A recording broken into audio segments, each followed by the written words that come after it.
নমস্কার, আমি নারায়ণ আর আপনারা দেখছেন জে টিভি বাংলা। আর জে টিভি বাংলার এডিটর জয়ন্ত বর্মন আমাদের সঙ্গে আছেন।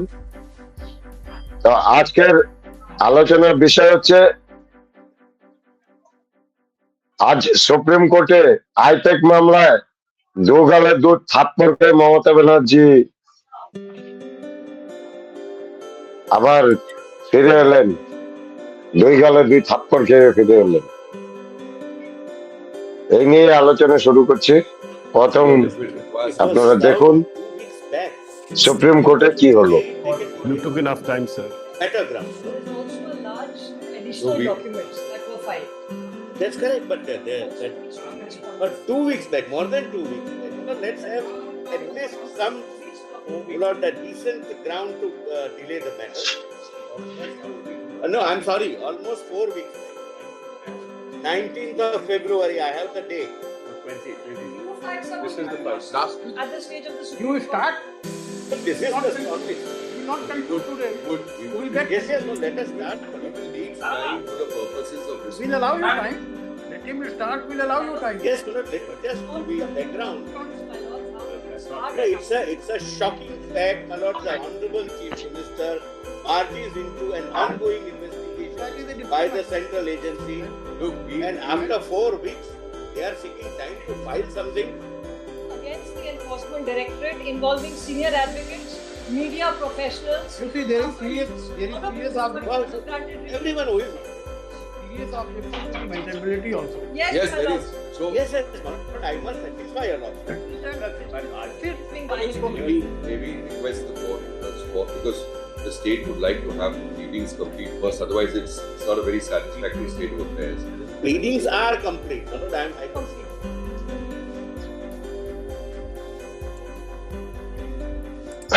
তো আপনারা শুনলেন সুপ্রিম কোর্টের জাস্টিসের অবজারভার। আর আজ তৃণমূলের হয়ে কপিল সিব্বল এবং ওদের আরো একজন অ্যাডভোকেট, যাদের একটা বয়স করতে 25 লাখ টাকা ডিজেট হয়, তারা বয়স করলো কিসের জন্য? শুধু সময় চাইলো, যে আর একটু সময় কিল করতে চাই, ইলেকশনটা পার করতে চাই। ওদের মূল আর কি টার্গেট ইলেকশনটা পার হয়ে যায়। কারণ হচ্ছে এই কয়লা চোরের যে টাকা আইপ্যাক এর কাছে পৌঁছেছে, 12,000 কোটি টাকার ডিল আছে আইপ্যাক এর সঙ্গে। তৃণমূলকে জিতিয়ে দেওয়ার কন্ট্রাক্ট হচ্ছে 12,000 কোটি টাকা। তার অধিকাংশ টাকায় কয়লা চুরির টাকা আসছে।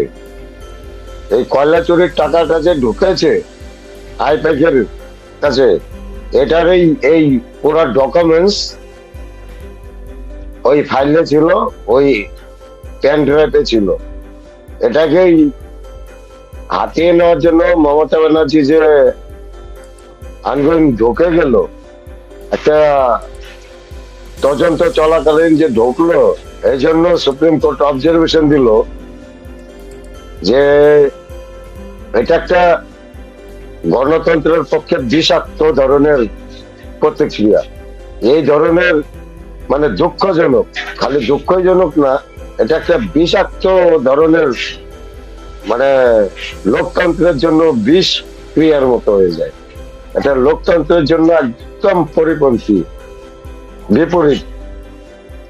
তো আমরা তো পশ্চিমবাংলার লোক আগের থেকেই জানি যে মমতা ব্যানার্জি সবসময়ের জন্যই মানে লোকতন্ত্রের বিরুদ্ধে লোক। উনি কোনো সময় লোকতন্ত্রকে মানেন না, জনগণকে মানেন না, জনগণকে কোসলায়া ক্ষমতা দখল করতে চান। তো আবার এখন চাচ্ছেন সুপ্রিম কোর্টকেও কোচলায়া ওনার যে চুরি যে একটা ডকুমেন্টসটাকে পাবলিকের সামনে আসতে না দেওয়া, একটা অপচেষ্টা। আর এই জন্য একটা করে কপিল সিব্বলের বয়সে 25 লাখ টাকা আমাদের ট্যাক্স পেয়ারের টাকা ইউজ করতেছে, ব্যবহার করতেছে। নিজের চুরি ঢাকতে রাজ্য সরকারের টাকা ইউজ হচ্ছে। এরপরে আমি আরো শুনুন। হ্যাঁ, তো আমি এটাই বলবো যে যদি তোমার কাছে টাকা আর পাওয়ার থাকে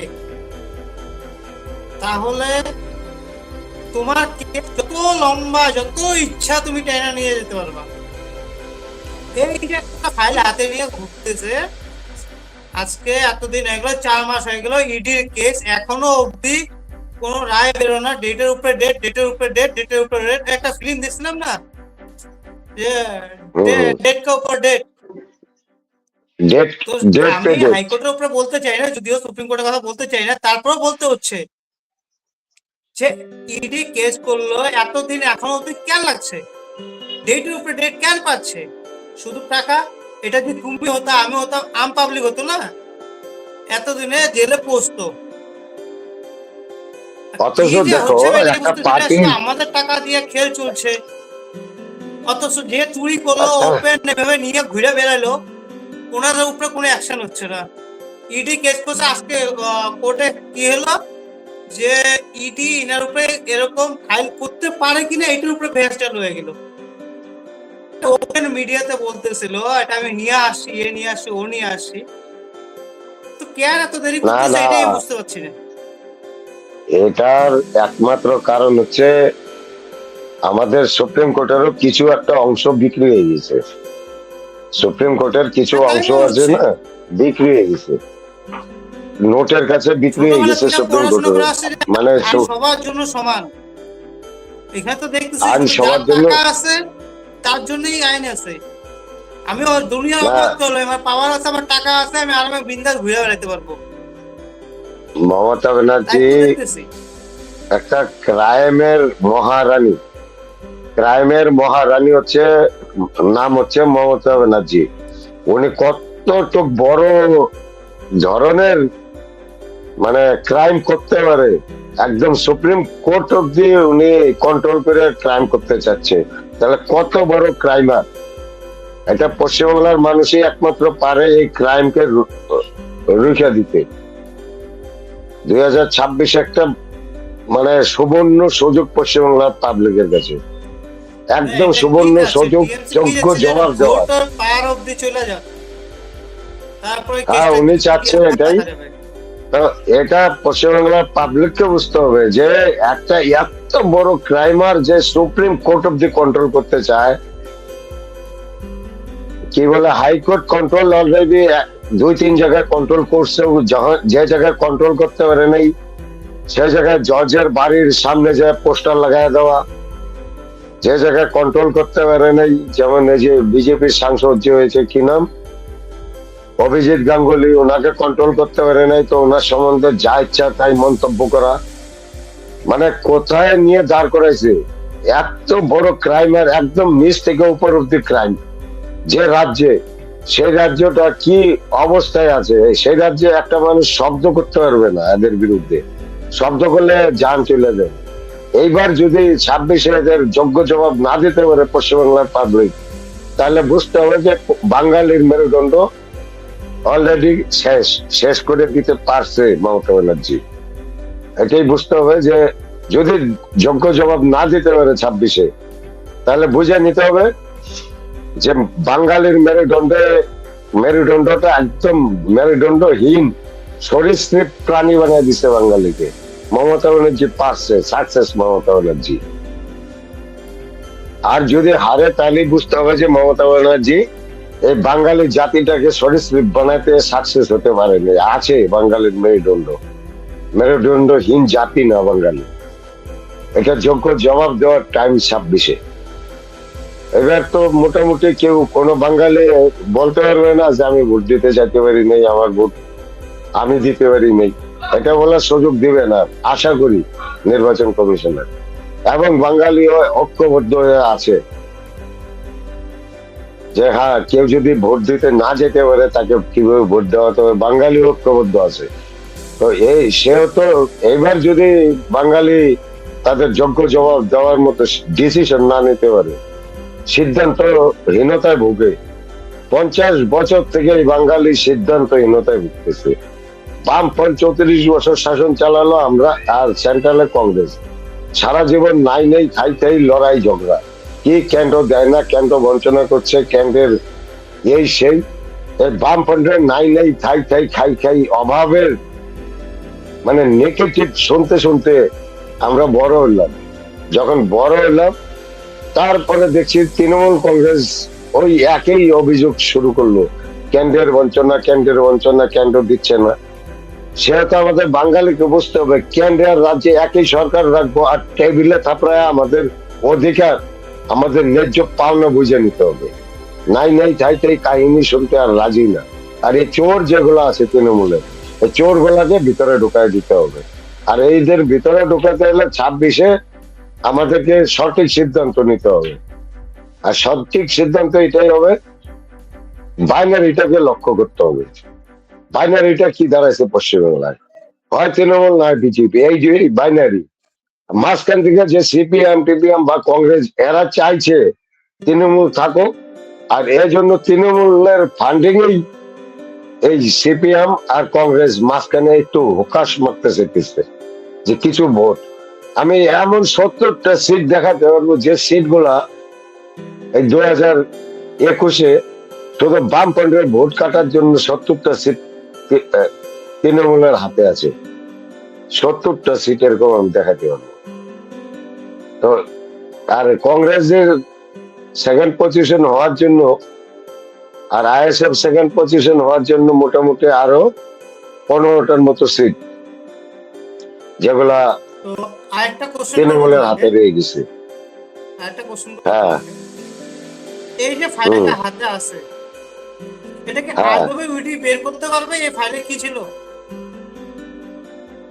আমরা কি ফাইলে বাস্তবে কি দেখতে ছিল? পারবো যে ইডিআই ফাইলটা বের করছে কিংবা বিজেপি সরকারে আসলে এই ফাইলে কি করতে পারবে?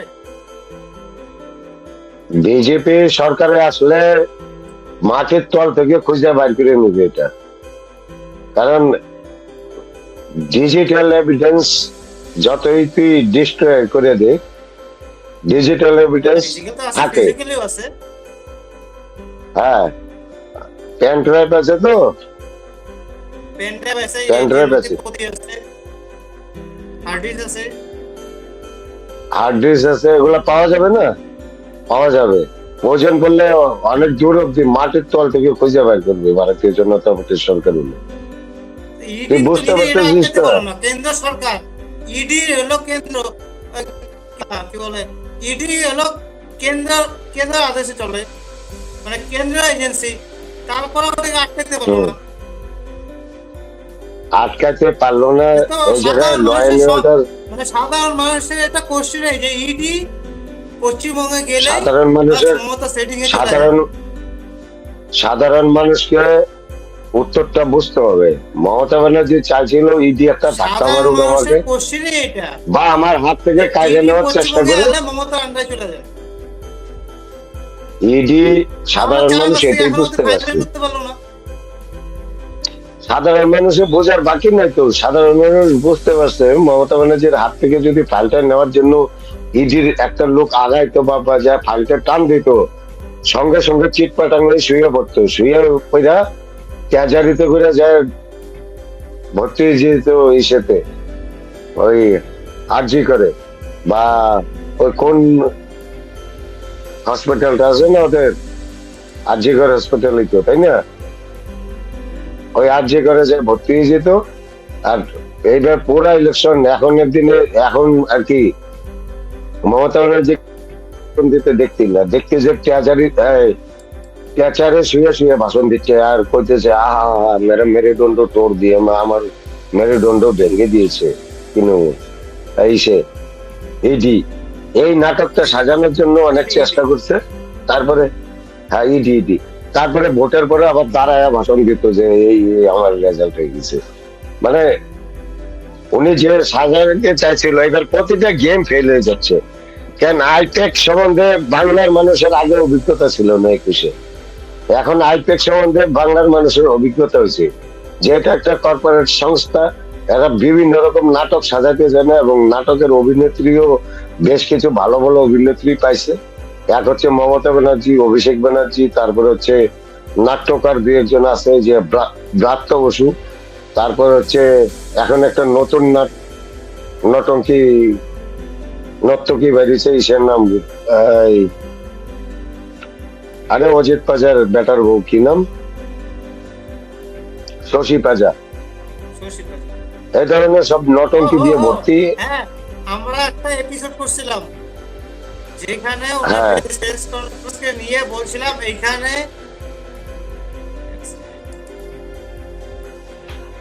বলছিলাম যে এইখানে যে স্টিকারটা লাগানো আছে এই স্টিকারটা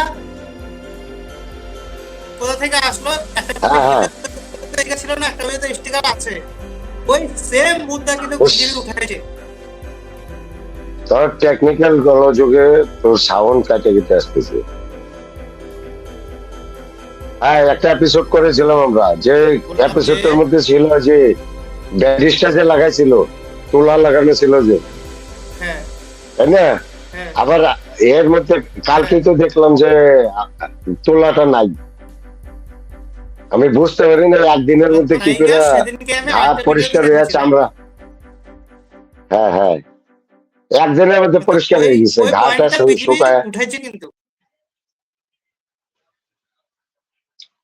হ্যাঁ, উঠাইছে না? হ্যাঁ, আমাদের সাধারণ পাবলিক জানে, নাটক যে জানে এটা যে ফেল হয়ে গেছে, এটার একটা ভিডিও, মানে আমাদের তৃণমূলে একটা আলোচনা করতেছিল, অডিও রেকর্ড লিকেজ হয়েছে, মানে নন বেঙ্গলি, হিসাব তো নন বেঙ্গলি, শশী পাজাও কিন্তু নন বেঙ্গলি। তবে হ্যাঁ, বেঙ্গলি নন বেঙ্গলির কোনো ফ্যাক্টর না, মানে দুইজন নন বেঙ্গলির মধ্যে কথা আলোচনা চলছিল কলে। তো ওই কল রেকর্ডিংটা ভাইরাল হয়েছে। ওই কলে বলছে যে আমাদের ছেলেপেলেরাই ওই অফিসটা ভাঙচুর করছে, তৃণমূলের ছেলেপেলেরাই অফিসটা ভাঙচুর করছে। ওরা কি করে ভাঙচুর করবে, ওরা তো বাইরেরই ছিল, ওরা গাড়ির পাশে থেকে কয়েকটা ঢেল টেল যদিও মারছে, আর ওইটা কি সুযোগ নিয়ে ওই ঢেল এক দুটা ছেলের গায়ে লাগছে, এটা অস্বীকার করেনি ওরা। তবে অফিস থেকে পাথর দিয়ে প্রথম অ্যাটাক করে বাসে, এসব আলোচনা হচ্ছিল। তারপর ওখান থেকে নেমে কয়েকটা ছেলে পেলে উল্টা আঘাত করলে আমাদের ছেলে পেলেরা অফিসটা ভাঙচুর করে, অবশ্য শশী পাজার অনুমতিতে। এগুলো আলোচনা হচ্ছে। তারপর কোর্টের ব্যাপারটা যেটা বলছিলাম, সুপ্রিম কোর্টের ব্যাপারটা, যে সুপ্রিম কোর্টকে মোটামুটি ওরা কন্ট্রোলে নিতে চাচ্ছে, আর ওই জন্য এত ওরা ক্রাফট একদম বেইমানের, মানে সব বেইমান। 1000 বেইমান মরলে একটা ইসে তৈরি হয়, 1000 বেইমান মরলে একটা কংগ্রেসি মাল তৈরি হয়, আর 1000 কংগ্রেসি মাল, 1000 কংগ্রেসি মাল মরলে একটা তৃণমূল কংগ্রেস তৈরি হয়। তোমার একটা কোশ্চেন আছে, যদি বিজেপি সরকার আসে, হ্যাঁ এই যে এতগুলো ট্যাক্সের টাকা ধ্বংস করতেছে ফালতু কেস লড়ে, এই রেকর্ড কি বের করবে? হ্যাঁ, রেকর্ড বের করবে। হ্যাঁ, পাবলিক করা উচিত আমি মনে করি।